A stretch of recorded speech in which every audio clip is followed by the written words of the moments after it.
దేవుడు ఎవరు అనే విషయం మీద చర్చించుకుందాం. దేవుడు అంటే ఒక నమ్మకం. ప్రతి మతంలోని దేవుణ్ణి నమ్ముతుంటారు. అయితే దేవుణ్ణి చూపించడం అంటే ఎలా? ఒక విగ్రహారాధన ద్వారా దేవుని చూపిస్తుంటారు. ఇతను కృష్ణుడు, ఇతను రాముడు, ఇతను అల్లా, ఇతను ఒక దేవుడు, ఇలా ఎన్నో చూపిస్తుంటారు. కానీ దేవుణ్ణి చూపించడం ఎవరి తరం కాదు. కనిపించిన వాడు దేవుడు కాదు. మరి ఎలా? మనం జీవిస్తుంది ప్రతి క్షణం కూడా మన జీవితంలో భయంతో జీవిస్తున్నాం. ఆ జీవితం అంతా భయంతో ఉన్నాం ప్రతి వ్యక్తి కూడా. ఎందుకంటే మనం పెట్టుకున్న రూల్స్కి వ్యతిరేకంగా నడుస్తున్నాం కాబట్టి భయం. కొంతమందికి అక్రమ ఆర్జన ఉంటుంది, దాని గురించి భయం. కొంతమంది విధి వాళ్ళు చేసిన పనిలో కొన్ని తేడాలు ఉంటాయి, అది కూడా భయం. అక్కడే దేవుడు.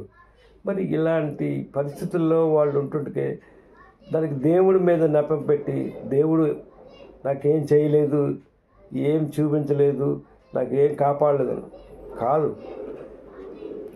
దేవుడు అంటే ఒక నమ్మకం, ఒక విధి, నువ్వు చేసిన దాంట్లో ధర్మం, న్యాయం, ఇవన్నీ నువ్వు చేసిన ప్రతి పనిలో నీ మనస్సాక్షిగా ఇది కరెక్టా కాదా అనుకొని చేస్తే అందరూ ఉన్నాడు దేవుడు. ఇంకెక్కడ దేవుడు లేడు. నువ్వు చేస్తున్న కర్మలే దేవుడు. అవి మంచి కర్మలైతే నీ పక్కన దేవుడు ఉన్నట్టే, లేదు అంటే లేనట్టే.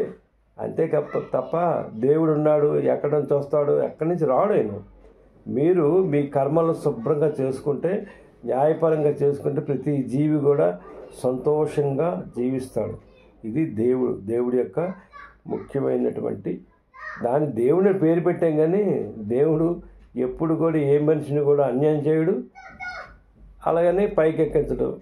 నీ యొక్క విధివ్రాతం అంటే మనం చేసుకుని రాతే, దాన్నే జాగ్రత్తగా పరిశీలించి మనం జాగ్రత్తగా నడుచుకుంటే, మన మనసుని ప్రశాంతం చేసుకుంటే అదే భగవంతుడు. స్వస్తి.